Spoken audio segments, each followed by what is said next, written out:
I'm boomering everything. Okay. So yeah, no, we were talking about the fact that I got the House of the Dragon intro still. Next week it'll be updated. So will the background. Oh man. Anyway, so had a couple of days. They were things didn't work right, and I got caught up in that. So welcome to everybody for Game of Thrones season 1, episode 1 review. Because House of the Dragon was so good that, gosh darn it, just wanted more, and I think a lot of people did. I see that we got Commander Phil in the chat. He says, "Can you still see get DMs on Twitter?" By the way, saw what happened. No, I cannot. Yo, you need to not until the situation is rectified. I'm a very very bad man. Poking the bear, just poking the bear. I didn't poke the damn bear. Like Ryan. I didn't say anything wild. I got busted for a Twitter ban evasion. Again. Okay, so my second account. Okay, so my main account, Legion Games, got banned. All right, I was sharing like a Joe Biden / Hitler meme. I didn't make it. Somebody else did. Apparently, that's violence or threats of violence, whatever. I had a secondary account that I made before the ban, definitely before the ban, and they banned that one too. They're like, oh, evasion of Twitter policy, and I'm like, dude, you can clearly see when the fucking thing was made. What are you talking about?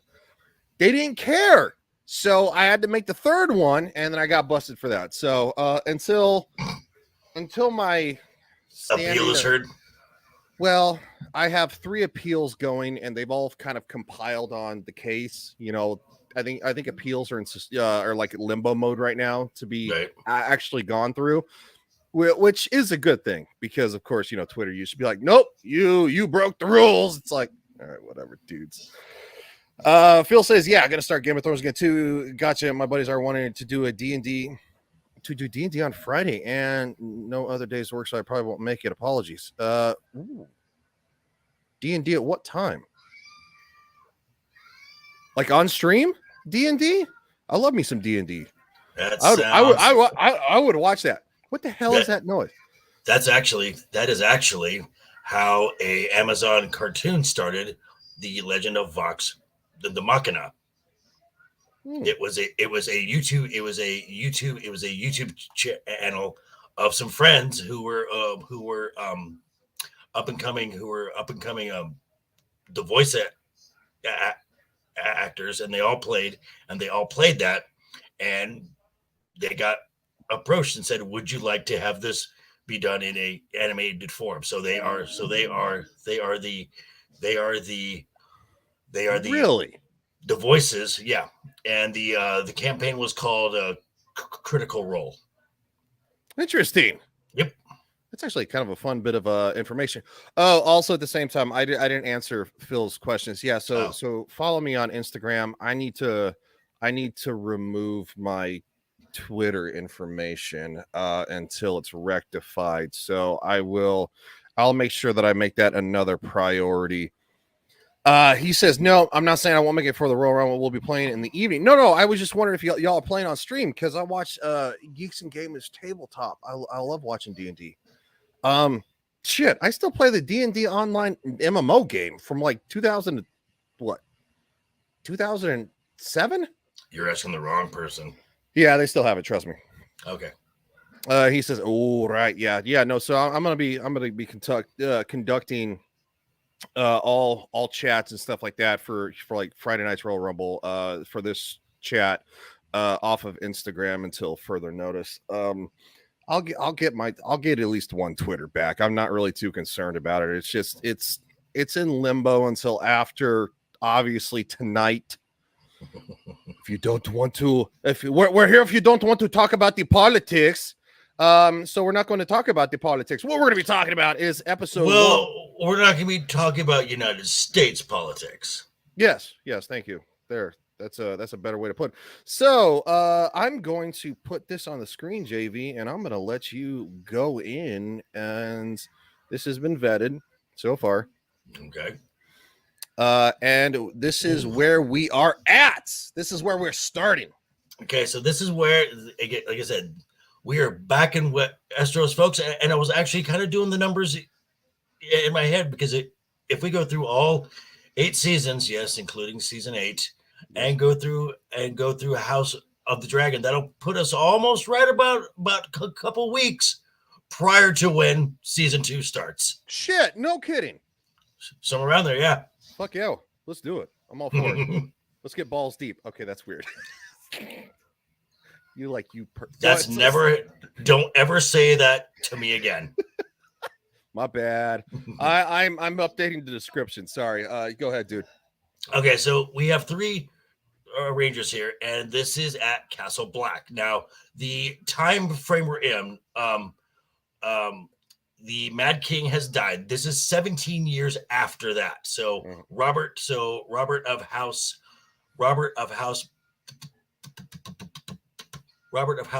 Baratheon has been king now for 17 years. So, and been relatively peaceful. There was one rebellion in between when he took the throne till now. That was the Great Joys. So, but that's neither here nor there. So we are at the wall. This is the northernmost structure that is man-made in the Westeros of the 7 kingdoms. Yes. And occasionally some individuals called Rangers go out and explore past the wall because there's a group of people who live past the wall. They're called the Wildlings. They don't adhere to any rules. They prefer to be free, as they call themselves. They call themselves the free folk. Yes. A lot of different changes here. Obviously, going from House of the Dragon, because House of the Dragon's a prequel. Right. So if you watch it in that order and then you go into Game of Thrones, you're going to, you're going to be getting obviously thrown off. So even though it's a prequel, I'd probably recommend watching Game of Thrones first, then House of the Dragon.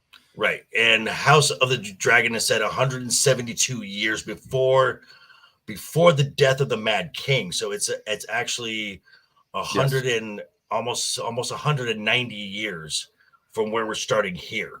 Yes. Deleting the Twitter. Sorry. I upset the grumpy Twitter algorithm. So we got the Rangers. They've gone out. Nothing crazy has happened. We're not seeing anything wild, anything like that. Of course, we got this guy. Cannoli. Hey. Hail. Oh, just checking in while driving home. Well, be safe, buddy. Thanks for checking in. And Commander Phil says, no, they're not Fellowship streamers. It's set in the 40K universe, so I'm pretty excited. That's cool, dude. That's cool. Sure. I don't know a whole lot about the 40K universe, but that's cool. So we see this lovely young man's climbing the hill, and he comes upon this. Yeah. This is probably the best place to stop, so it's not as graphic for Mama Susan. And go ahead, JV. So what he sees here, he sees body parts, heads, and he turns around and sees a little child that's basically been crucified. Yeah, and it's put in a very specific pattern, and this will all be explained later on down the road. But he's like, holy crap. Yes, he is like, holy crap. This scares the holy snot out of this guy. And check also, my shorts. Yeah, I also know that there was a little bit of rumblings about this when it first came out. They were a little shocked that a child would be displayed in such a fashion. Obviously, it's just a prosthetic. It's a mannequin. It's a prop. But yes, there is a very specific design to this. Right. And then he goes to get his boys, and he's explaining what happened. And this guy's just a prick because he's the one who's the running point on this. Why would he not be? But again, we don't know this. We don't know the world yet. So we don't know that pretty much everyone's a prick. So, Yeah. So this and the other guy says, okay, we've tracked the wildlings, we found them, and let's go back to the wall. And this guy's like, no, we're gonna go take him out. Yes. This guy's a little more of a glory hound and wants. Well, he also says too, he's like, oh, you don't think that they're not going to want to know how they died? And it's right. He wants confirmation. Yeah, he wants confirmation because he's trying to suck on the deek. And then of course he says they even killed the children. Mm-hmm. And then of course he's like, he says, well, luckily we're not children. Mm-hmm. So he's definitely being a condescending ass. Right. And then when he says, you can always run south, they'll behead you. Mm-hmm. Yeah. You're welcome to do that. So already we've established some rules in this world. Yes. We're still green, which is good. So no issues. I updated the description. And the ladies go a hunting. I say ladies because the other two follow this ass clown blindly. Like who just for the record, is this like have like any like stature or anything like that? Is he like supposed to be like a sergeant or something? Because he's like running point. I mean, he's running point, but dude right here is older. So like, why would they let like the youngest guy run point? Probably because he's been there longer. Oh, that makes sense. So and what is it? So then he sees the entrails that have been he sees what this kid saw, but it's been covered in snow and just like that. So he finds the entrails. Yes, he does. And then of course this kind of sets up. Yeah. That would be the little child that was nailed to the tree. Yep. She's obviously not dead. Well, undead. But is she alive? Is the question. No, she's not alive. Undead. Yeah, she has the blue eyes. Mm-hmm. So she is now of the White Walkers. She is of Aegon's dream. She is technically what she is called is a white. So even in this structure here, there's a hierarchy. There are the whites, which we would call zombies. There are the White Walkers, and then later on, we will meet the guy in charge of them, who is the Night King. It's kind of funny because I'm just like monitoring stuff on YouTube here real quick. Titan AE, the movie is down below us with free ads, so that's a great movie. After the stream, go watch that. Hey, apparently we're important enough to advertise a movie. All right, I like it. So anyway, the lads get a little spooked. They're not feeling it, and all of a sudden, his friend. I'm just gonna play just a smidgen with no volume, just a smidgen. Yep, it's a little too much more than a smidgen. There it is. There it is. That's what I was looking for. Yes, this is what I was looking for. Dear said friend no longer has a head. No. And don't lose your head, man. Yeah. So basically his head is lopped off. Mm-hmm. And then of course that leads into the intro of the show. The iconic intro. And this is an intro that I loved. I would, as the most folks will, they will skip the intro. I would watch this intro. I would watch this intro because once you start understanding this series, the intro tells you who is going to be featured in every episode. Yes, and no, and that's one reason. That's one reason that even though you and I disagree about the fact that they used the Song of Ice and Fire for House of the Dragon, it's just such a great intro. and it literally leads into it. Just, I mean, Game of Thrones is an event until the 8th season where they humped the bunk, they fucked it up. Like this was something that was like people were ready to watch this shit. Okay, people, there's a YouTube channel of a bar in Chicago that, thank you, Phil, you're a smart man there. About the song. There's a YouTube channel of this bar in Chicago that had Game of Thrones watch parties, and the bar was packed. Mm-hmm. I mean, people would have this was not an uncommon thing. This was the watch parties.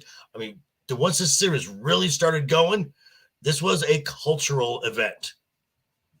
This damn cat is named after a Game of Thrones freaking character, and not on my accord. Well, Little Miss Rhaenyra, Rhaenyra Legion.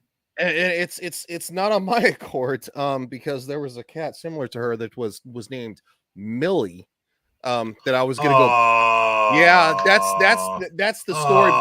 That's the story behind it. That she was named Millie, and I was like, I see what you did there. I see what you guys are doing. This, because this was like balls deep towards the end of House of the Dragon. I'm like, yeah, I see what you got.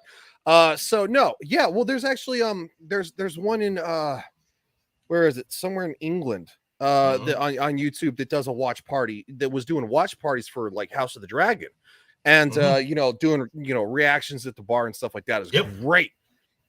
Yep. So no, they've got the cultural thing again in their hand. Don't fuck it up. Please. Right. Please. So moving back forward, we have this lovely individual. He has survived. He is he's made it this far. Yeah. Well, yeah, that's fair point. And he is captured by Winterfell. Now, Lord okay, Eddard.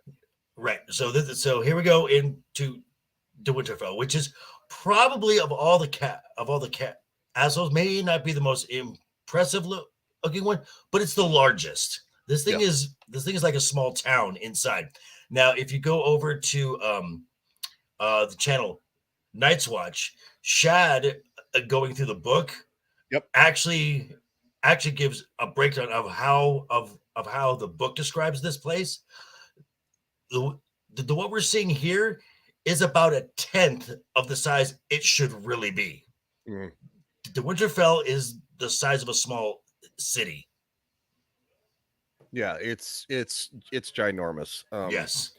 So even me as a layman knows that. So obviously we have the Stark kids, we have Robb, we have Bran. Nope. Yes, that is Bran. Yes. Okay. Sorry. No, you're good. You're good. And of course, you got Sean Bean.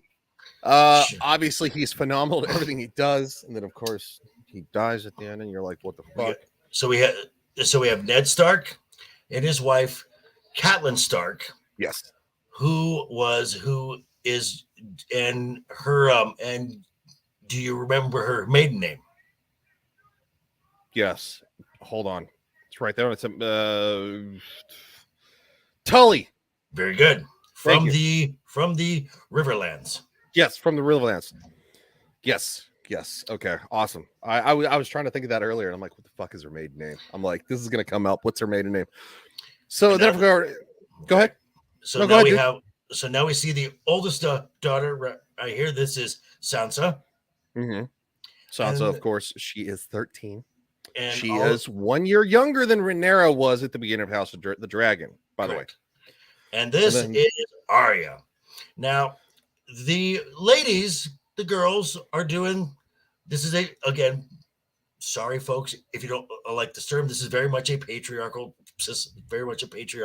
society, and where the men do the labor, the women do other things. So they're doing needlepoint, and we will come to this guy right here in just a second. But Arya, as you can tell, already is just not having it. She's just like, I hate this. I hate this.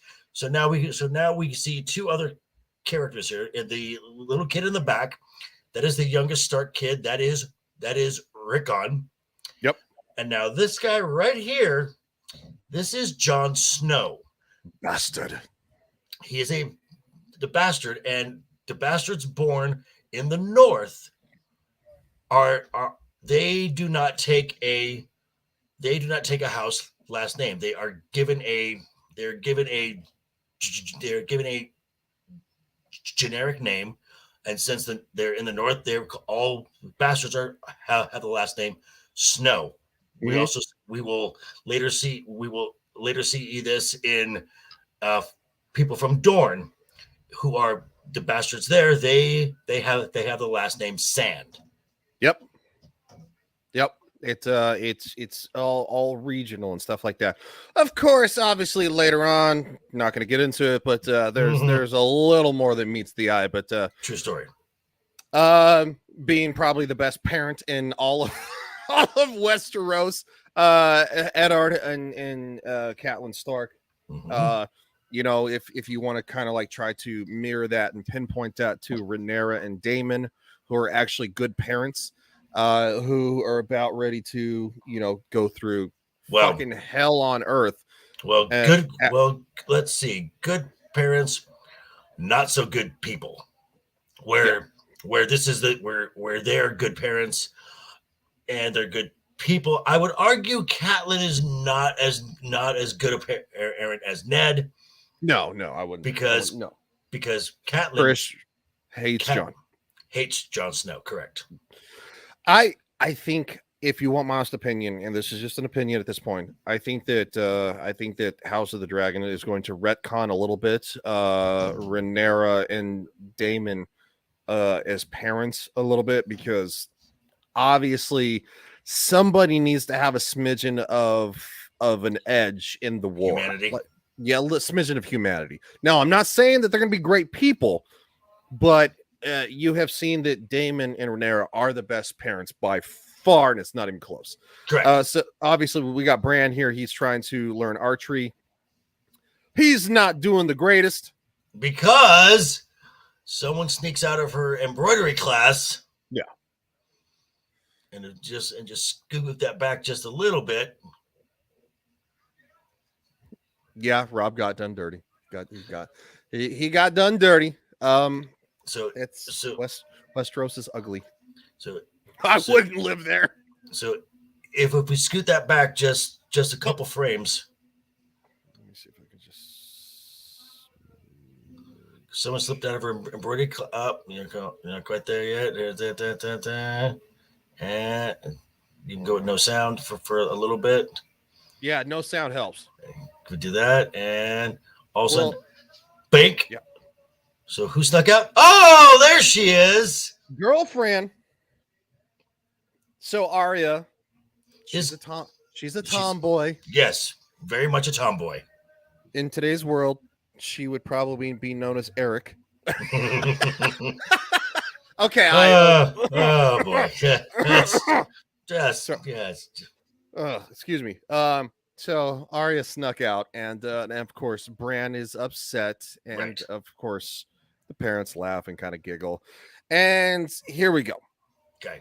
They've captured a deserter from the Night's Watch. We're going to jump forward. Okay. Now, as Ned is like, okay, saddle up the lads. Catelyn is like, do you have to go? And Ned says right here, he swore an oath. Yep. So the Starks, just to set the table again for kind of the landscape, the Starks are the wardens of the North. They are the representative of the king in the North. So whatever does not fall onto the king's job, the Starks take care of. They are the law in the North. Mm-hmm. So, and you're going to see bits of character in here, and you can kind of already tell kind of how the people in the North are. They are a hard people. They live, they live in a big castle, but it's a harsh environment, so that they're a hard people. Yes, which obviously later seasons you that definitely takes effect because they are very, very, very hard. Okay, so this is actually an important moment. Mhm. You see some of the disdain. Let's see if I can. There we go. So they take Bran the youngest as well because he's 10. Bran's the second youngest. Thank you. Sorry, he's the second youngest. He's 10, and it's something that Catelyn thinks is too harsh for him to see. And then he says he's not going to be a boy forever, and winter is coming. These are the words of House Stark. Winter is coming, and as we can see now, from House of the Dragon, they have tied winter, Aegon's dream to the White Walkers to winter is coming and stuff like that. Which that is known as the Age of Heroes. Yes. And the Long Night. Okay, come on. There it is. This is what I was looking for. Mm-hmm. We can see the disdain. Just holding real quick. Okay, seems like we're good. Between Catelyn and Jon Snow. Okay. Go ahead, dude. Reason why? So Ned goes off to war to fight to overthrow the Mad King. Catelyn has been they got married prior to Ned going off to war, because initially Catelyn was betrothed to Ned's older brother. Yes. Who was killed by the Mad King. So out of a duty, because that's how Ned is, he married Catelyn. He goes off to war and comes back with a child, a bastard child. So this is a constant reminder to Catelyn that he broke his vows. Yes, it is. Also, there's more on the front. Okay, so the fleer of the Night's Watch says the White Walkers. I saw them. The little one's being rambunctious. Of course she is. She lives up to her name. She's a troublemaker. And he's like, I know I broke my oath. I saw what I saw, and can you get a word to my family? Now, Ned, being an honorable man and doling out said punishment, he carries out said punishment. Okay. Do you know the name of that sword? I do not. That's a giant ass fucking sword, by the way. It is one of the only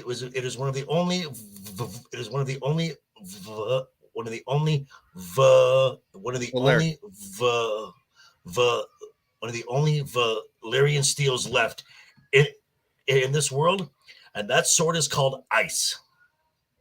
Sword is ginormous. Yes.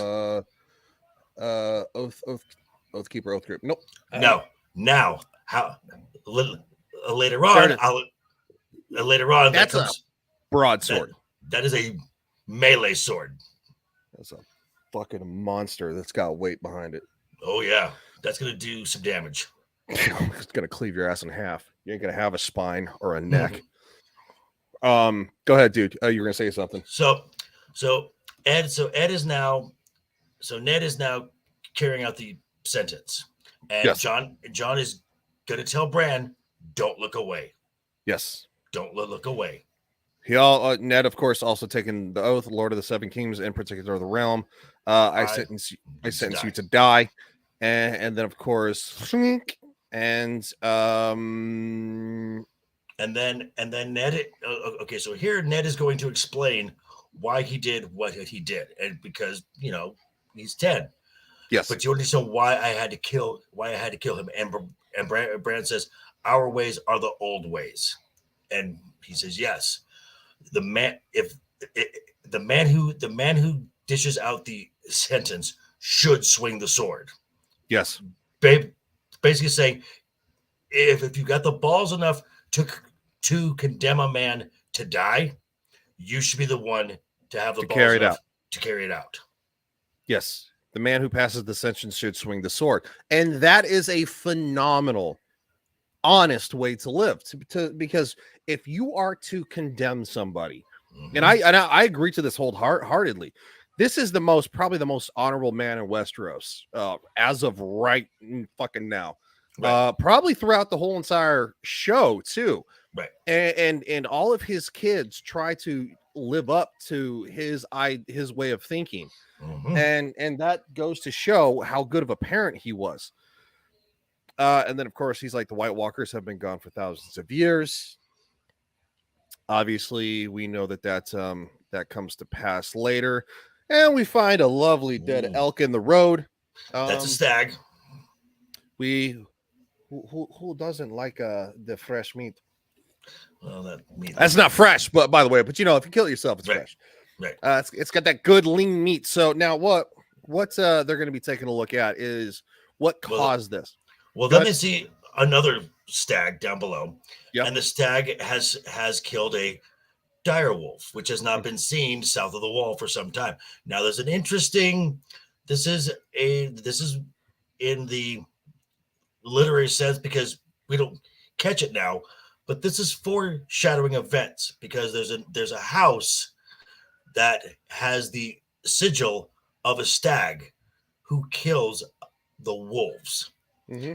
Now, and then here we get introduced to who I think are some of the coolest characters, that being the 6 direwolf puppies. Mm-hmm. Now, do you know who named what their wolf? Commander Fist's direwolves. I remember can't recall their names though. I do not recall the names either. I can. Okay, so go ahead. You have the oldest son, Rob. Mhm. His wolf is called Grey Wind. Okay. And this kind of tells their personality as well. You've got Sansa. She names her direwolf Lady. That's right. Okay. Then you got Bran, who doesn't like the winter that much, so he names his direwolf Summer. You have Arya, who names her direwolf Nymeria, who was named after a rebellious Dornish queen. You then have Rickon, who later on you just see how he assembles himself. His direwolf's name is Shaggy Dog. And at first, John is like, there are 5 pups. You have 5 children. The direwolf is the symbol of your house. They're meant to have them. Ned is like, fine, but you're going to take care of them yourself, feed them yourself, and if they die, you're going to bury them yourself. And to all the kids. And then we hear one more little, and then we see one that is all white, Mm-hmm. and it's the runt.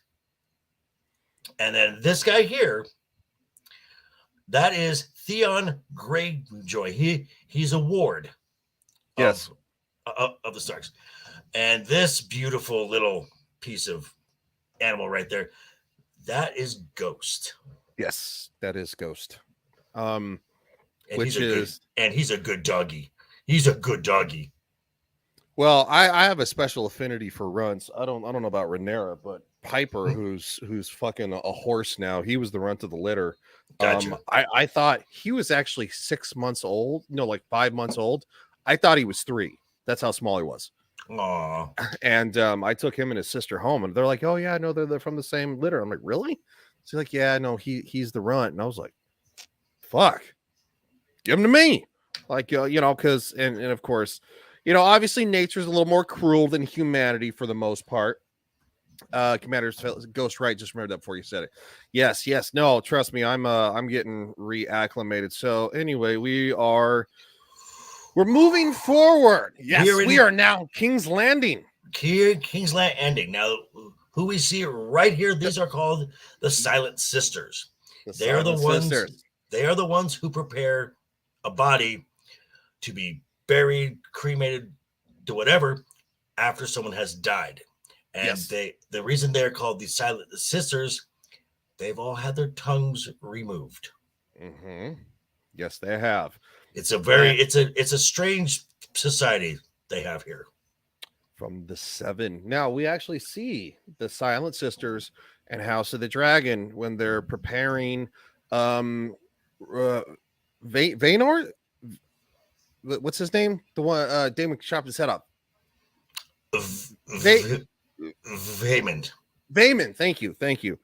Yes. So we obviously see that the Silent Sisters are preparing his body. Obviously. Okay. Go ahead. Now this is Jon Arryn. Jon Arryn was Hand of the King. The Hand of the King is kind of like the vice president, but actually does stuff. Yeah, he does everything. It's like our society's reversed. So Hand of the King does like presidential stuff, and the king does like vice presidential stuff, Right. so to speak. Or you could probably even go with maybe president versus secretary of defense, because the secretary of defense in our society does a shitload when it comes to the military. Anyway, Right, long story short, Jon Arryn, Aaron, thank you, Jon Arryn. He was a very important man. He was the second most powerful man in the kingdom. But he is also very important to the king himself. And Ned. And Ned, yes. They discuss that later. Obviously, here we meet two of the Lannisters. Now, this is the lady right there is Cersei Lannister. She is queen of the Seven Kingdoms. She is married to Robert Baratheon, and this is her twin. This is her twin brother Jaime. Now the Lannisters are probably the richest house in the entire kingdom. Yes. I think I want to go watch the show now. Have a good stream. I want to take care. Yeah. No, go nuts, man. Go nuts. Have a good time. It was actually fun rewatching this, because even in rewatching this, I remembered that there are some things about Jaime that even in the beginning I did like. There are a lot of things I don't like, but the majority of them that I don't like are all attached to Skank over here, because she is extremely unlikable. Like to the 10th degree unlikable. Right. Now. So they're discussing, because Jon Arryn is dead, and she is worried that Jon knows something, and Jon would have told someone something. And Jaime is at this point in the story, he's very cocky, he is arrogant, but he knows how the court system works. Because he has been in this castle for some time as a king's guard. So he understands how court works. He understands how how some of the political the maneuverings happen. So he's very confident that if Jon knew anything and had told anyone anything, as he said, their heads would be on spikes. So obviously they've done something that no one's supposed to know about. Yes. Now we don't know what it is at this point. Obviously, I'm sure most people who are watching this already know, but we'll wait till later. Now, with that being said, he as you said, he's been a King's Guard for quite some time, and you find out during the scene that he has been a King's Guard for over 17 years, because he did serve King Aerys. Yes. Who is the Mad King, who is a Targaryen descendant, obviously. Now, there are good Targaryens and there are bad Targaryens, like everything else. No, they're all good. No, they're all great. Yeah. Well, Viserys the Peaceful is probably the best of all of them, to be quite frank. He's one of the best of all of them. This blasphemous, sir. So anyway, a raven is sent. We find out Jon. Right. So in this world, the messages are sent not by pigeons or riders, but ravens. And ravens play a big part in the arcing story later on. Okay. So and so here Ned obviously has to clean his sword, and these trees here, these big the white trees with the red leaves, these are called these are called these are called these are called these are called these are called weirwood trees, Mhm. and they are prevalent throughout the north, not so much in the south. And these will become very prominent later on, but it's a very striking look, and it's like, oh, that's kind of cool. Isn't there is there one of there's one in King's Landing, right? Yeah, and Yeah. initially in the book it said that initially in Fire and Blood it said there wasn't one, but there is one now. But George has said that the House of the Dragon is the official canon. The books are accounts.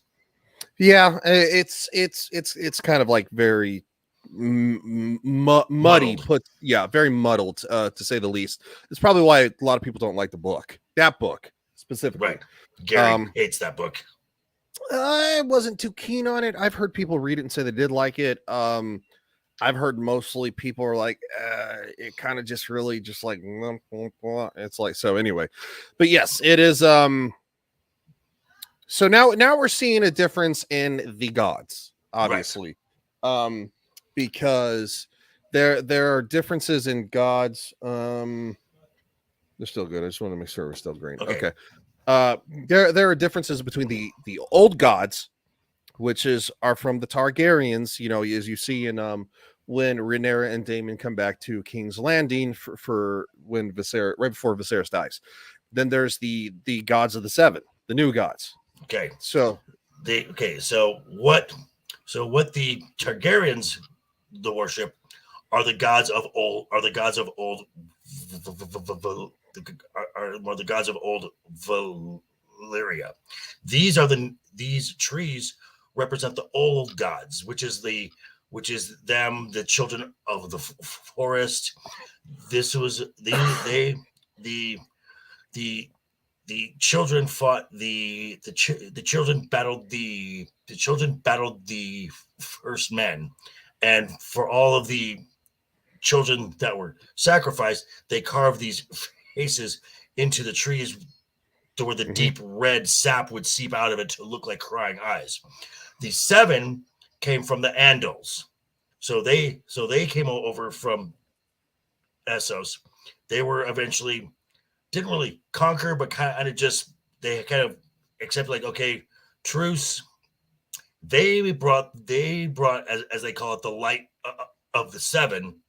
So in the northern area, you've got the old gods, and then in the southern kingdoms, you've got the light of the seven. These are the two religions. So when someone says by the old gods and the new, they recognize that the north is still a part of this whole thing. Yes, and you even see some of that in House of the Dragon too. The old gods and the new, right? You see the mixing of it, which that wasn't in the book. Was that not in the book, from what I understand? I did. I think books. I think they threw that in. It's been so long since I've discussed. I just know. I just know that the Septons,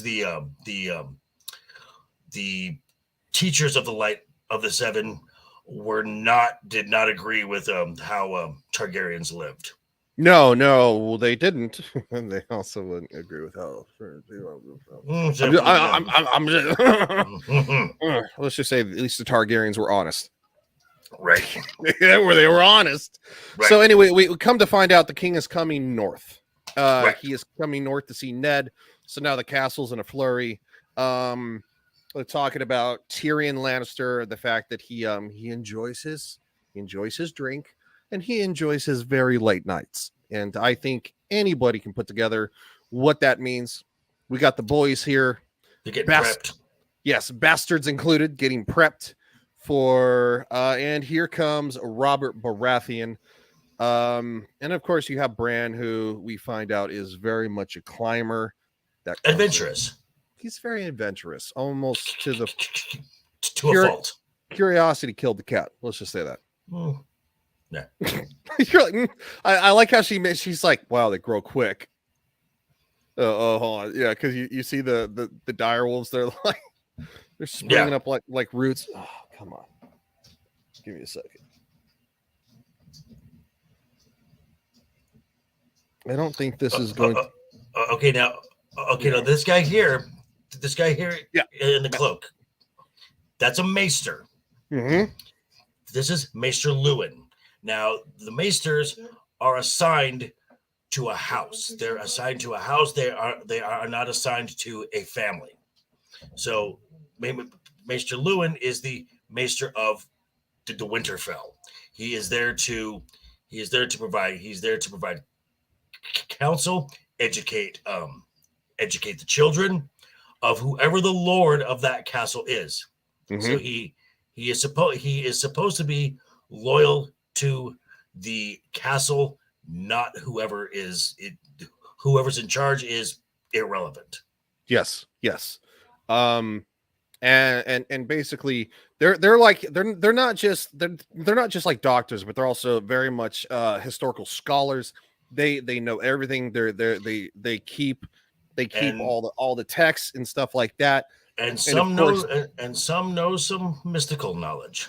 Yes. And you see I think you probably see a better representation in House of the Dragon of like Damon studying the texts of what the maesters would study, or like even a Viserys, having the knowledge of the history, to where I don't think you get as much of that in Game of Thrones. So I did like that contrast, because yes, it's not just the maesters that can study this. It is basically lords and ladies do have access to that information. It's whether or not they choose to do that, which of course, yes, the little ones grow quick. Big old doggies. They're so cute. so goddamn cute. So Catelyn gets mad at Bran because he's climbing again. She's like, "Well, I want you to promise me. You need to be on your best behavior." And of course, here comes the king. There's the Hound. Sandor Clegane. Yes. He has a brother. He's a really big boy, and he's given the name the Mountain. Yeah. Honey, you need to not be on my computer, please. But that is a really cool helmet. And let's just be clear. The Hound is like 6'4", 6'5". He's like my height, and the Mountain is taller. It's like he's like 6'11", 7 foot. He's huge. Like, I am not a small man. Like, most people stand next to me, be like, going, Jesus, like fucking Shrek, what the hell? Yeah, no, this fucking the Mountain is ginormous, and we'll see later on. Oh man, that one scene. That you know what I'm talking about. No. Yes, never gloat, ladies and gentlemen, never gloat. And of course, Arya's missing because she is the tomboy. Right. And of course, you have Sansa, who is very much the girly girl. Right. And then people are coming in. There's a whole procession. Everyone's looking their best. Notice who's absent or standing behind everyone else. As Jon is in the back because he's the bastard. And so you really don't see. You see the Stark kids, and you got the Ward who's the behind. But real quick, I did want to make notice of this. I did like how you see the fact that that Robert is getting off of his horse and he has to have steps. It shows that in the 17 years Robert has been king, he went from a warrior to a fat guy. Yeah. To very unhealthy. And just more how would I say, more gluttonous. Yes, and of course, obviously, Robert and Ned are very close friends. Which I love. The first thing that Robert says, "You've gotten fat," and then Ned is just like, He just eyeballs Look him. look at look at you, and then they laugh. Now, the reason why, Right there. right. Now, the reason why Ned and Robert are such good friends, as young boys, they were sent to a castle called the Eyrie, which is the, which is held by the family Arryn. They were the wards of Jon Arryn. Jon Arryn raised these two men Yes. and taught them how to read, taught them how to be lords, taught them how everything. So they are very close to Jon Arryn. And when Ned went to war, not when Ned, when Robert went to war, Ned and Jon, and then eventually the Tullys, because of the marriage that Ned has to Catelyn, and her sister Lysa has to Jon Arryn, the Tullys joined Robert's cause. Yes. To overthrow the Mad King. And he's called the Mad King because he was an absolute tyrant. I guess the probably the best way to put this would be from House of the Dragon. I wouldn't say if Daemon was king. I would say if well, actually, Aegon's probably a pretty good choice because you can see the evil in that boy's eyes.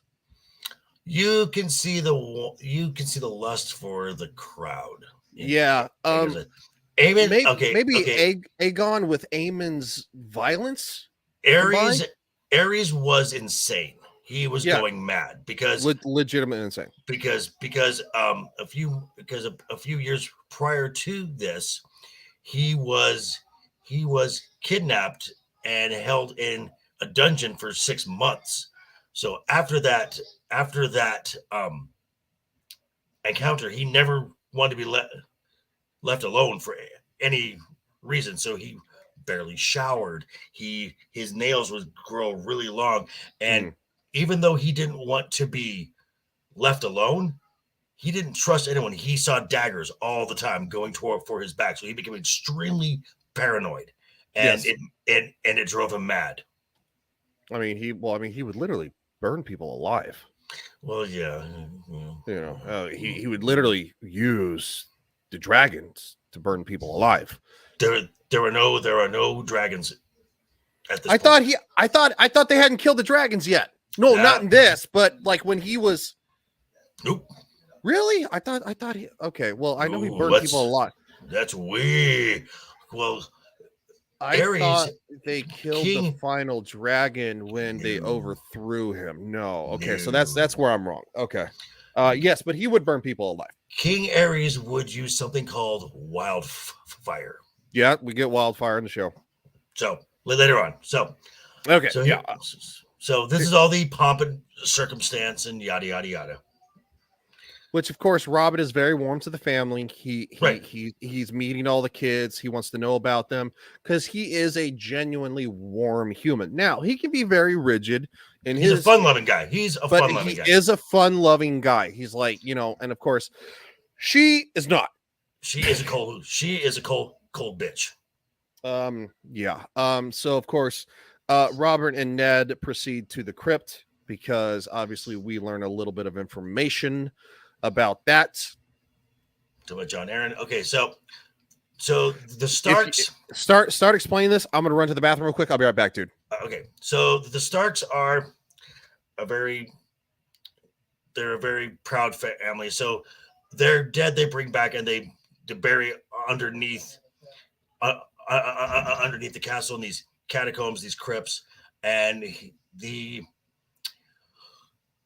are visiting the crypt of Lyanna Stark, who was Ned's older sister and the betrothed to Robert. Now, what started the war is, as what Robert says, the oldest son of the Mad King, King Aerys, Prince Rhaegar, kidnapped Lyanna and raped her and then killed her.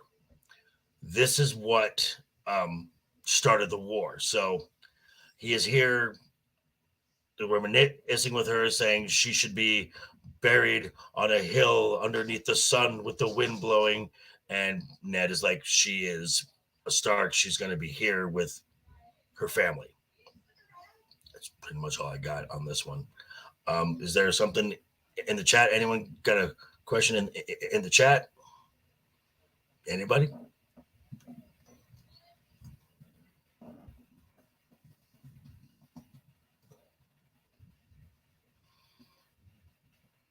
I guess I'm just talking to myself right now. Okay. Cool. So, already.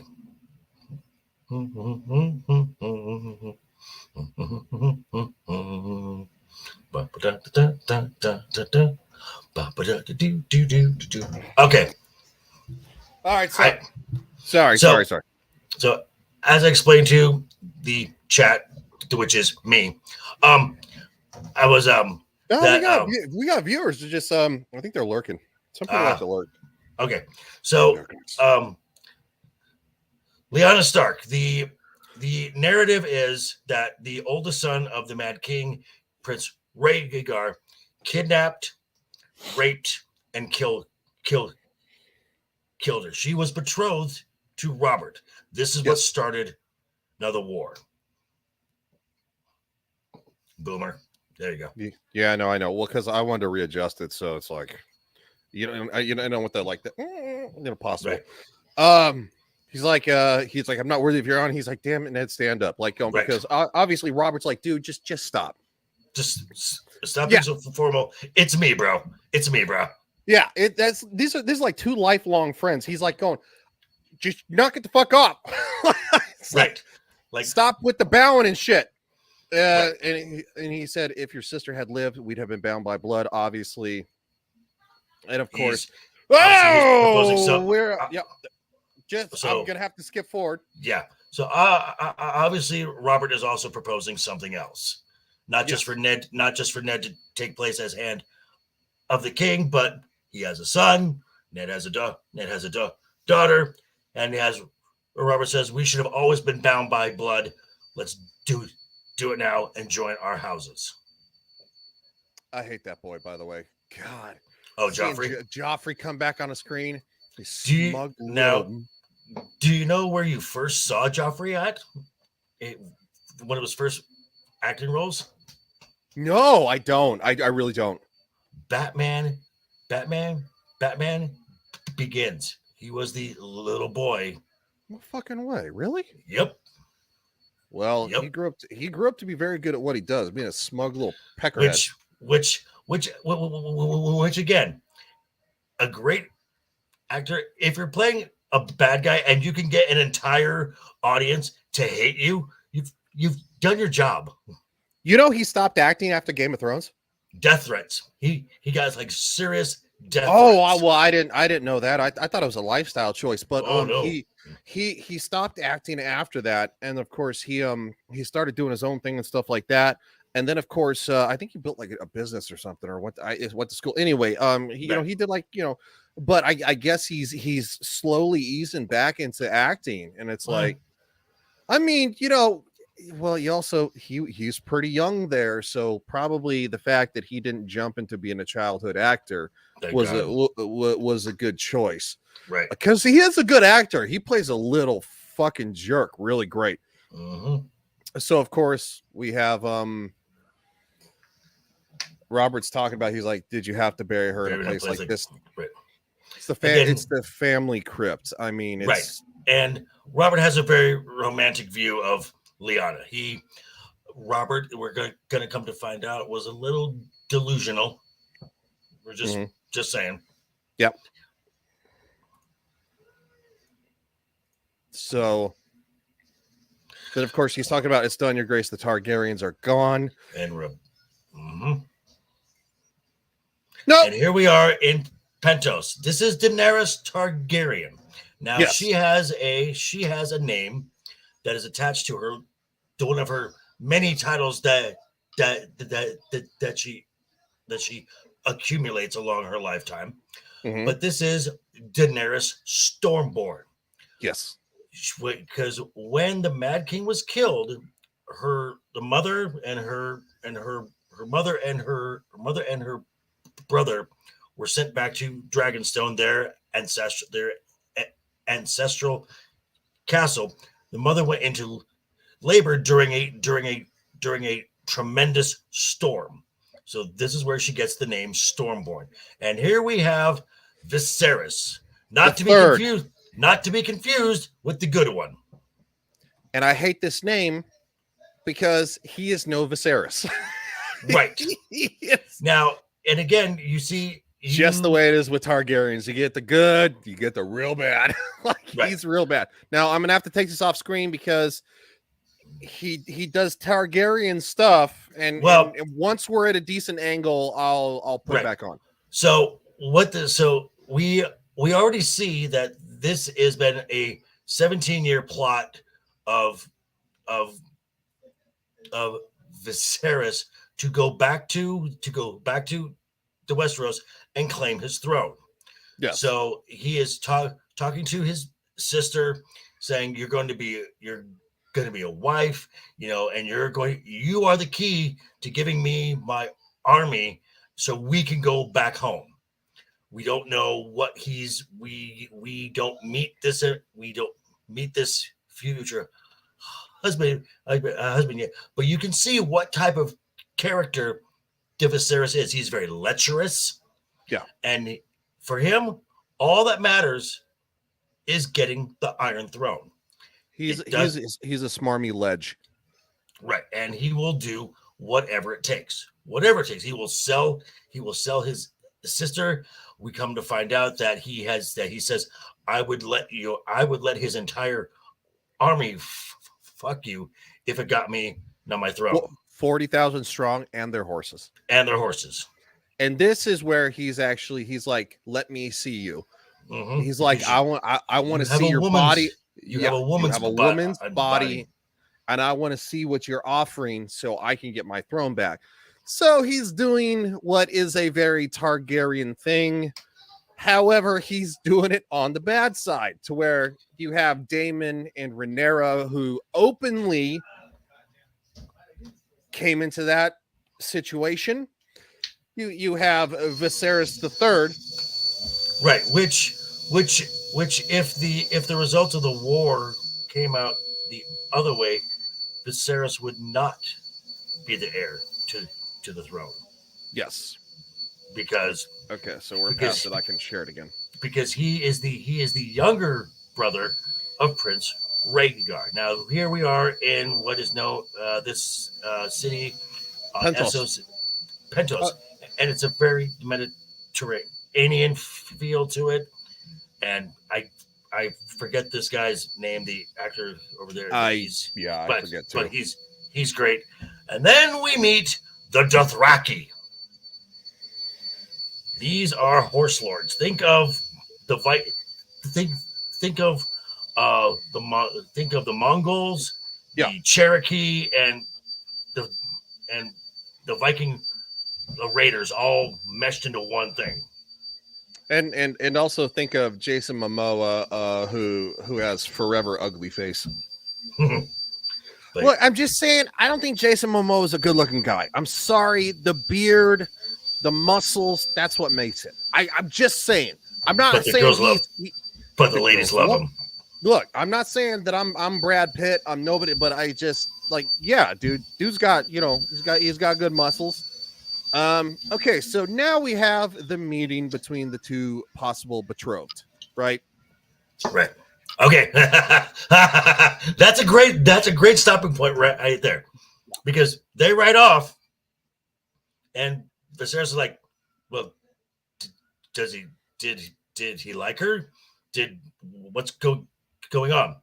And he says, trust me, Your Grace, if he didn't like her, we'd know. He'd have killed her. Mm-hmm. Yeah. Which, of course, I hate to say it, you're not going to kill that. You're not going to kill Daenerys. She's beautiful. She's young. She's probably like 17. What, around 17. Is she 17? Okay, she's 17 because she was born when the war ended. Okay.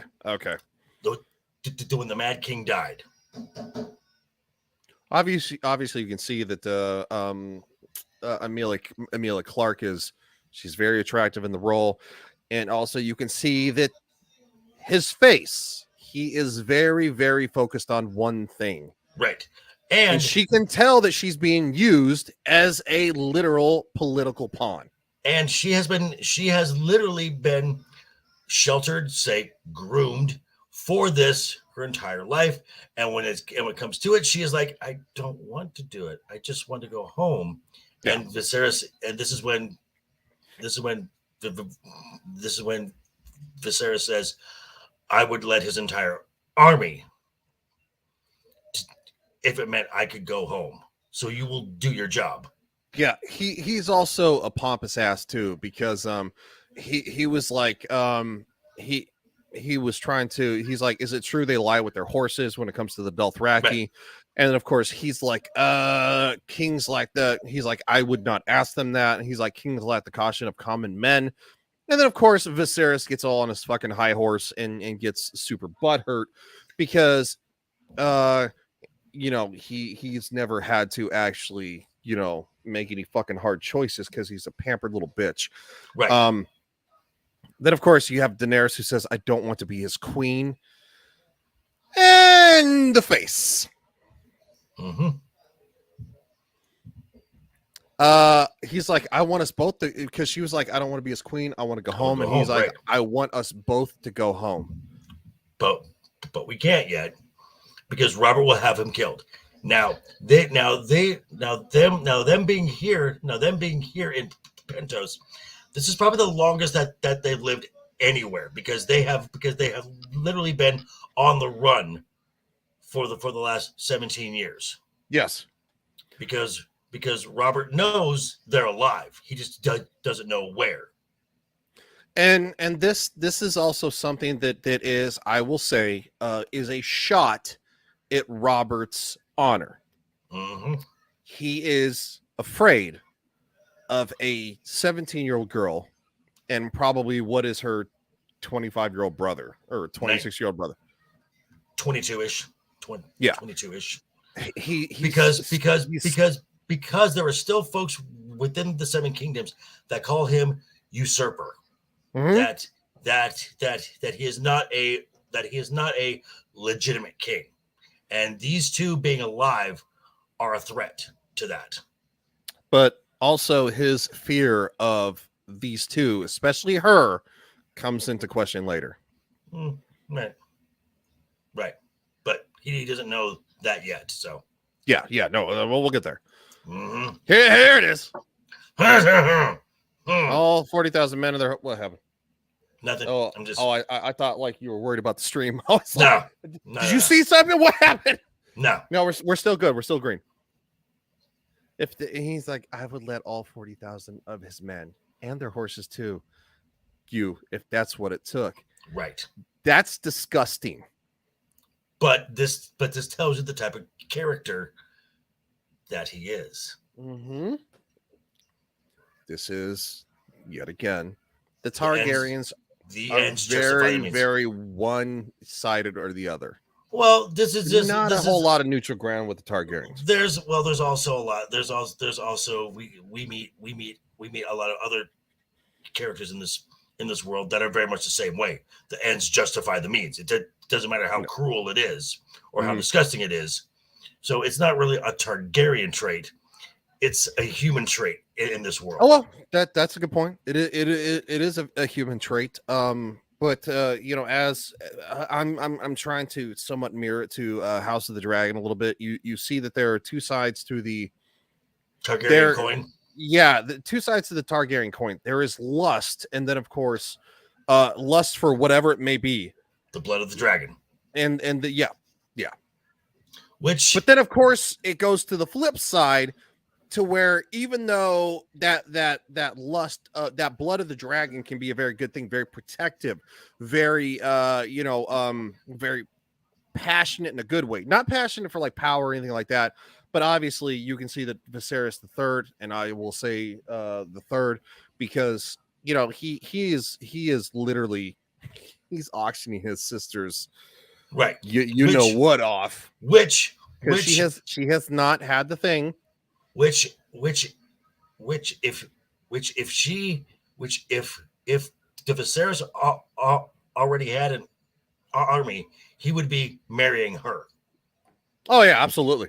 Now, yeah, without because, question.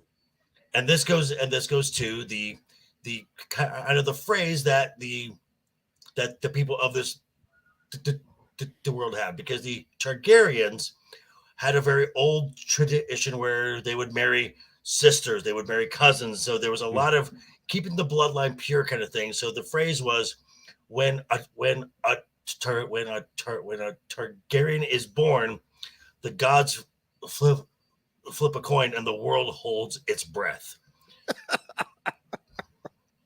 Yeah, because you're not quite sure which Targaryen you're gonna get. You could get someone like Viserys, or as we later find out how he really was, someone like Rhaegar, or Viserys now the first, or a King Jaehaerys. These very good men, or you could get like Maegor, or you could get like Aerys. Hello there. Hello, Revenge. But by the way, have you heard from our other co-host at all? No, I have not. She said she was going to watch the election, so I mean, I think she's YouTube. This is a hypothetical conversation in Minecraft or the world of Westeros, where I would openly get to sleep with Rhaenyra Targaryen, which is not going to ever fucking happen. No. She's watching the election because apparently it's a little dicey in Minecraft, and a little sus in Minecraft. Yeah, lots of Minecraft. Yeah, lots of Minecraft. That's why I'm so glad I live in the state of Florida, where we do handwritten ballots still. In Minecraft. Scan it in Minecraft. And this is why I'm glad. So gay we have to do this. And this is why I. How about that Daenerys, eh? Yo, oh yeah. And this is kind of why I don't vote in Minecraft. Hey, dude. I didn't mean to click that.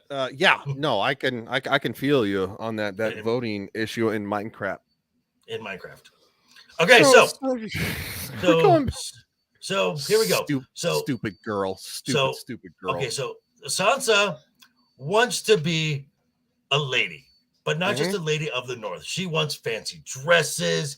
She's heard that she's going to be betrothed to Prince Joffrey, which means he's the heir to the throne, which means she's going to be queen. This is all that this young Sansa wants. She wants to be a lady. She wants to be a court. She wants her hair done. She wants servants. She wants this. She wants to live that life. I'm just jumping forward a little bit. She in her mind. Oh, it's buffering. Hold on. Okay. In her mind, she's kind of above now the North. She's too pretty for the North. She doesn't want to live where it's cold and overcast and raining or snowing all the time. She ain't about that cold winter life. Right. She's like, of it's course, all I've ever wanted.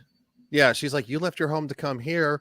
And then, of course, she's like, it's the only thing I've ever wanted. And of course, her mother's like, oh God. She's like that boy. Then, of course, we see Robert. We see Robert being Robert in his natural habitat. Yeah. Which, thank God, there's no situational issues in the scenes. So we got Jon Snow, who is just because he's not allowed at the party because Lady Stark thinks it would look bad on their house. So Jon, basically you get to eat with the servants after everyone's done, and then we get a surprise guest, Uncle Benjen Stark, who is the top ranger of the Night's Watch, the guys we saw at the very opening scene. Yes. Yeah, she's like, of course, John's like, Lady Stark thought it might insult the royal family. Jon, father will let me join the Night's Watch. Yeah, if you ask him, I'm ready to swear your oath. None of us will ever father sons. I don't care about that. I better get inside. Okay, so now we're going to be jumping forward to here comes Tyrion Lannister. Okay, hold that thought for like 20 seconds. I'll be right back. Okay. Actually, while we're holding, it'll be fun to actually show you some of the new clips that we have here. Here's one for myself and JT, and I hope you enjoy this. You know how I know that you're gay? You like the movie Made in Manhattan? You know I know you're gay? How? I saw you make a spinach dip in a loaf of sourdough bread once. You know how I know that you're gay? How? You have a rainbow bumper sticker on your car that says, "I love it when balls are in my face." That's gay? Now, the reason I love that clip so much is in the video game you could actually put faces on them. So I put Rhaenyra's face beating the shit out of Galadriel from Rings of Power. I like it. Oh man, when I saw that, I was like, I know what I'm gonna do here. And then of course, this is the other one that I created that has to do with Rings of Power and House of the Dragon. Look out!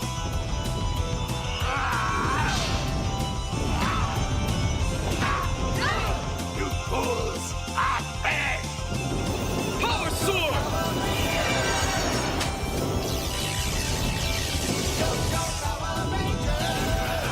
This isn't over. I'll be back.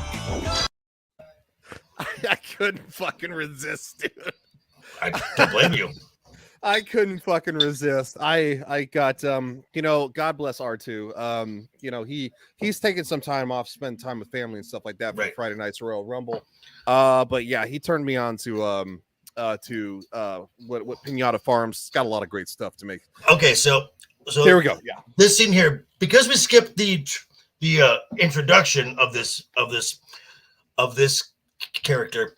This is Tyrion Lannister. He is the youngest of the Lannister children. He's, as you can see, he's not quite a man of stature. No, he is a dwarf. He was nicknamed the Imp. Yep. So, but what Tyrion has is he is smart. He's probably the smartest guy in the room until season 8. Yeah. I've always wanted to see the wall, he says. Mm-hmm. And he says, the Queen's brother, blah, blah, blah. And you are Ned Stark's bastard. Did I offend you? Sorry. He calls him bastard. He's like, did I offend you? Sorry. You are Ned Stark's son, and yet you are not Lady Stark's mother, making you a bastard. Bastard. And Lady Stark's not your mother. Your mother. Never forget what you are. The world surely won't. Wear it like armor, and it can never be used against you. Yes. And of course, John being like, what the hell do you know about being a bastard, as they would say in that. Bastard. He's like, all dwarfs are bastards in their father's eyes. Which is true. Once we meet their father, you'll understand why he says that. And that is just one of the best characters in this entire series. Yes, he's a very lovely man. And quite frankly, I think that Otto Hightower and the actor Rhys Felix. The actor that plays Otto Hightower in House of the Dragon has done a very, very good job of but he's nowhere near Charles Dance. Well, they're different characters, but man, they're so incredible to watch in two different ways. Well, because Otto Hightower is more like two other characters we're gonna meet later on. Charles Dance or Tywin is just whoa. That man is a presence. So they're talking about the boy that was beheaded. They're talking about the fact of the White Walkers. Winter is coming. There it is. Winter is coming. Now, all houses have a phrase or words, as they're called. So the winter is coming are the words of House Stark. Yes. Do you know the words of House Lannister? A Lannister always pays their debt. Nope. Well, I know that's what they say all the fucking time. Well, that's a catchphrase, but their words are, "Hear our roar." Do you know the words of House Baratheon? No, I really don't. Which has the second best house words. Theirs is, "Ours is the fury." And of course, the Targaryens have the best words, "Fire and blood." yeah, well, yeah, that's Yeah. okay. I just wanted to hold on and just make sure that I know there's an explicit wedding coming up that I be careful. There's some wedding? Or a moment. no. Oh, yes. The wedding. Yeah, The wedding. yeah. Yeah, the wedding. That's Okay, a very so we actually just go to full screen and we'll just walk it through. And if folks do want to rewatch it, go right ahead. So the wedding is the wedding of Daenerys and Khal Drogo, who is the Khal is the term of a ruler or of a Dothraki horde. Mhm. That's right, not an army, a horde. a horde. Yeah. 40,000 Yeah. on Follow foot this. soldiers. Horse That's- soldiers. Horse soldiers. Yeah, that's ginormous. Yeah. So, and there's the Dothraki. You see kind of how their culture is. They're very wild. They're very free. They're all about strength. And as the Pentosi host said, a Dothraki, the wedding with less than 3 deaths is considered a dull affair. Yes, yeah, I jumped the gun a smidgen. This Okay. we before we get to the wedding, and then of course we can jump the wedding. This is super important. So Take it away. they get a rider in the night, and it is Uh-oh. from A raven in the night. I thought they said rider. I think it was a raven. I thought he said rider. Oh, yeah. Because Lysa didn't trust. Yeah, ravens. rider. Okay. Yeah. Okay. So Right in the night. Okay, got it. we have a problem. We have a very, very severe problem. A treasonous problem. Mm-hmm. Apparently, her sister, Catelyn's sister, Is back back at the Eyrie. back Now, in the Eyrie. what we talked about earlier, that is where John Aaron Is from. and of course where Ned and Robert were taken under. Yes, were taken under his wing and raised, and it get real complicated real quick because she throws it into a fire. Gee whiz, why would you throw that in the fire?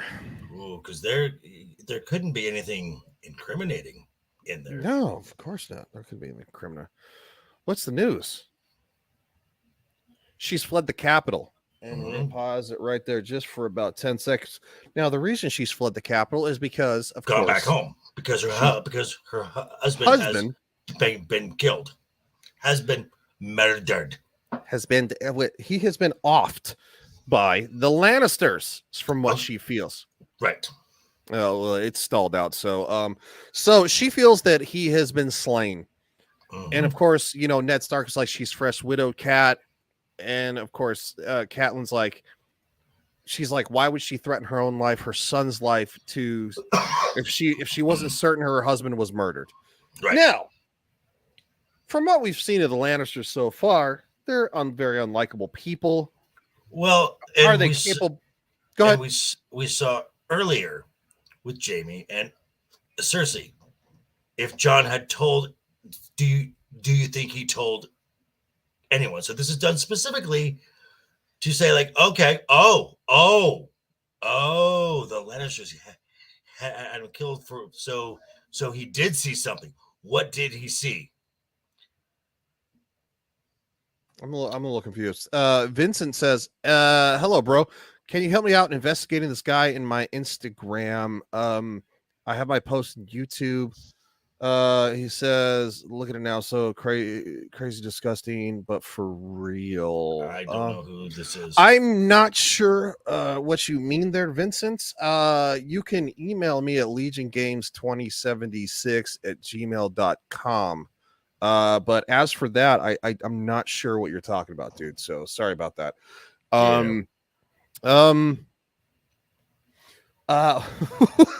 What did she see? Boobs? No, there's no boobs. No boobs. No, not yet. They murdered the last hand, and then of course, so now of course, Catelyn's like, oh, you were now it's for certain you're not going. You are not going. Yes. And Ned's like, I have to go. He's my friend, and I'm the only one he trusts. And even the Maester says, you are the king's best friend. He trusts you. If the king's life is in danger, he needs someone by his side. Gee whiz, this sounds like super familiar about a lot of stuff that goes on in Westeros. Mm-hmm. Even back in House of the Dragon Age. Now we're at the wedding. I'm only going to show this a little snippet because she's so beautiful. She's so beautiful. It's her wedding day, and she is super excited about that.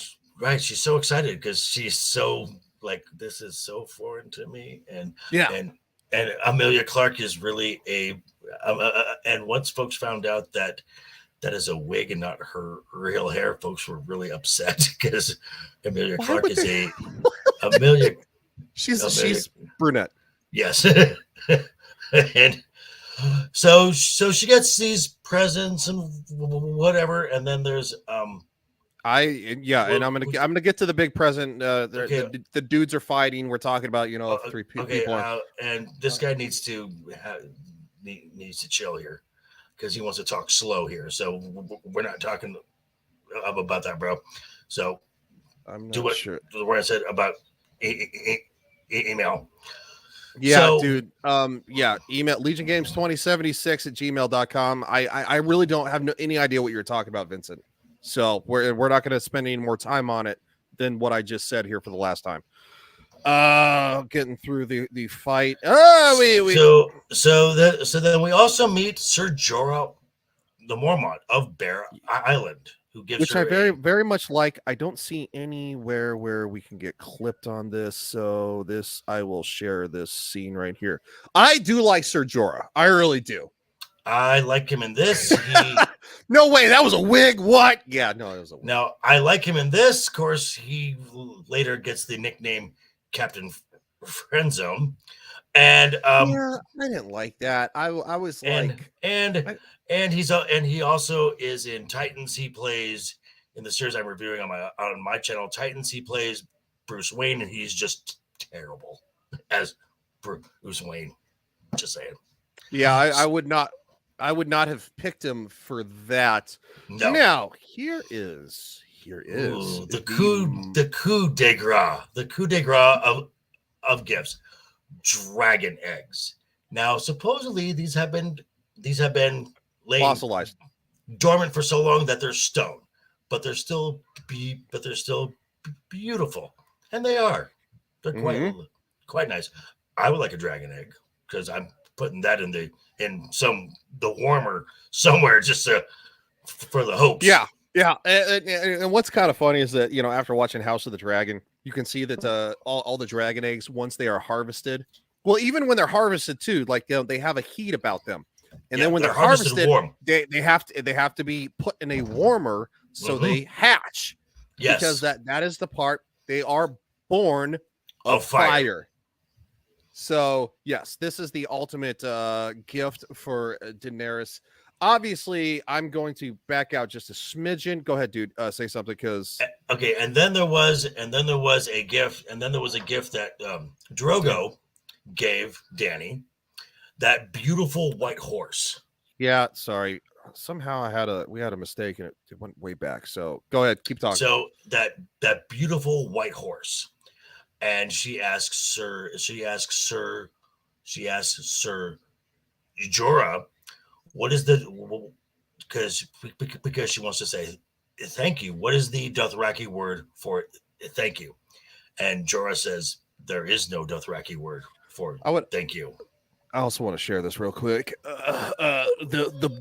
The butt hurt on the face there of Viserys the Third. He's like, wait, she gets dragon eggs, and it's like, yeah, dude, like, she's the bride. I mean, you could. It's not all about you, you little sniveling. I mean, Viserys, you can marry Drogo, sure. I mean, then you could have some dragon eggs, but I'm just saying, it's not all about you right now. It's not your day, and this is where again you see the character of this guy come out. He is so self-absorbed. He thinks everything is about him, and the way he keeps his sister in line. He keeps saying, "You would not want to anger the dragon, awake the dragon." That is the most horrendously douchey line. I like, God, that's terrible. I didn't realize how terrible it was when I first watched it. So here's the beautiful horse. Yes. Obviously, you have Jason Momoa, fugly motherfucker. I just don't see it. I don't know. Muscle was wrongly cast as Aquaman. He should have been Lobo. Just saying. Yeah. Then of course you have Ser Jorah Mormont. What you just read? Captain Friendzone saying there is no word for thank you in Dothraki. So that tells you something about this culture. They don't say thank you. They are conquerors. They take. Yes. They take what they want, and somebody's gotten taken. Just saying. And she asked him, "Do you speak the common tongue?" No. Do you know any other word than no? No. And so this is her wedding night, and unfortunately, it's not. You're not. What say? Lobo would have been far better than what to play. Okay. So of course you have Drogo dressing her down, treating her like property, because in this society that's what she's royal property, but she's still property. Right? Yes. Again, sorry for you feminists out there, but this is an accurate portrayal of medieval societies. As you can see it on her face. She knows what's going to happen. Nobody wants to see this happen to her. It's just the way the world was very, very long time ago. And even in some instances, probably only about, 200 years ago. I think about 100 years ago too. You could probably definitely find some old school kind of this. Okay, and now moving on, we see we have Tyrion and we have the Hound sitting together. I think for the most part, the graphic nudity as an end, for the most part, there's a little bit of a something that I'll have to dance around. So basically talk about the fact that he likes the horse, he likes to stay out late. The Hound is the Whoas. Yeah, he likes the horse. It's not hunting if you pay for it. Of course, the Hound's like, which I don't think the Hound's had a good night in quite some time. He's a little uptight. Said Rose from Titanic. Yeah, that's a good point. Rose from Titanic. I love that movie. So the fact that I forgot that's actually a good catch by both of you. So they're going to be going hunting for some boars. Because Robert likes to kill things. Yeah, Robert likes to kill things. this is where we're gonna stop sharing real quick. So the boys go riding off, and Bran's gonna get in. I'll just share this little bit of a screenshot. Bran's gonna get into some trouble again because he just can't listen to his fucking mom. He goes climbing because that's what he does. Yes, and he sees something that he should not be seeing. And as soon as we, he sees. He says, "I'm sorry, I had to." No, that's good. That's good. He sees what in everyone else's mind is the reason John Aaron got killed.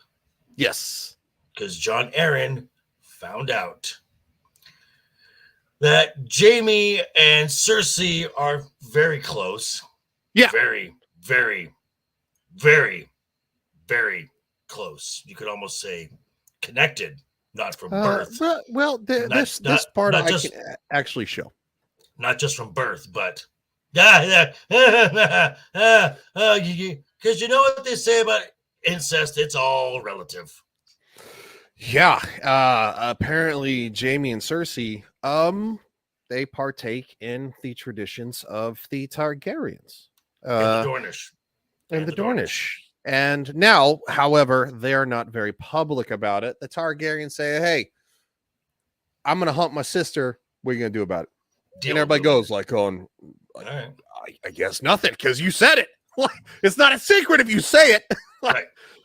However, Jaime and Cersei, they get caught by Bran, and Jaime grabs him and asks him, "How old are you?" 10 years old. And there's Summer. Well, he actually says, "Are you completely mad?" And then she's like, "He saw us." It's all right. It's all right. I got this. It's all right. I got this. And I have a theory about this. I don't think Jaime was going to do it until he turned and looked at, because he is controlled by her, in my opinion.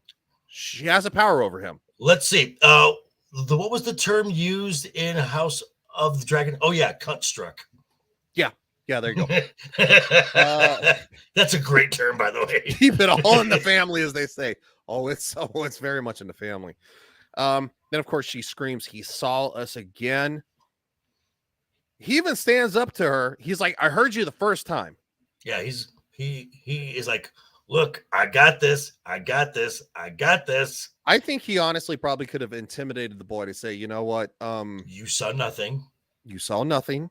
And if you tell what, anybody, I will tell you what. You keep quiet. You like this sword? It's yours.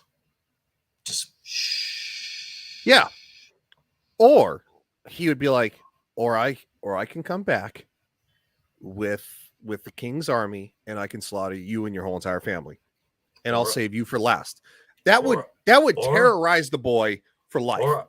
Or if you say a word, I'll kill your mom. Yeah. And this is where you can see that. You can see he I think he has reservations about it. And then this. Hold on, I'm gonna have to pause it real quick. I don't want to get clipped. I do love the long pauses, though. It's very world. It's very world building. It's very that face. Right to think, "Oh crap!" All right. That face right there. Everything would have been fine. I guarantee Jaime would have handled it a different direction. And of course, but he also knows if he lets him live, he ain't gonna get none no more. The things I do for love. Boop. Now, this right here, this set the world on fire, because it was like, wait, what?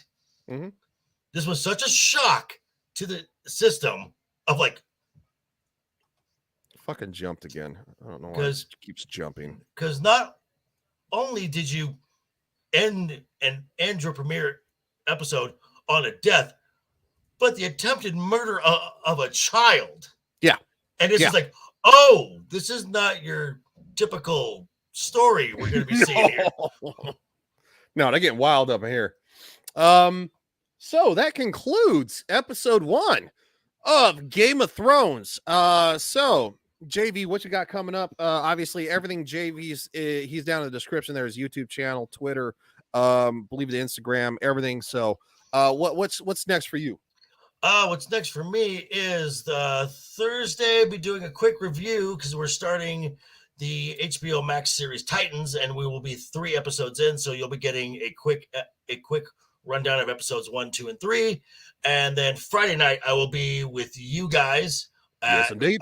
Friday night's Royal Rumble. And then right after that, you can find me on Neater's Network. I will be having a nice little chat with Troy Pacelli. And on Monday, had to delay it a night. On this next Monday, we will be here for Game of Thrones episode 2, season 1. Because our co-host down there, she's having a night. Yeah, she's having a politically motivated night. I'm like, are you worried? And she's like, a little. I'm like, all right, fair enough. Fair enough. Revisited. I actually like Titans. I don't think I don't have HBO Max. Obviously, as of right now. But you are a swashbuckler though. I'm a swashbuckler for now. When Game of Thrones, House of the Dragon season 2 comes back, I will no longer be a swashbuckler. They fucking earned it. They fucking earned it. They fucking earned it. So I will update the thumbnail and the intro and all that stuff for next week. But without any further delay, we're gonna play House of the Dragon's intro as the outro. Until next week. See you guys.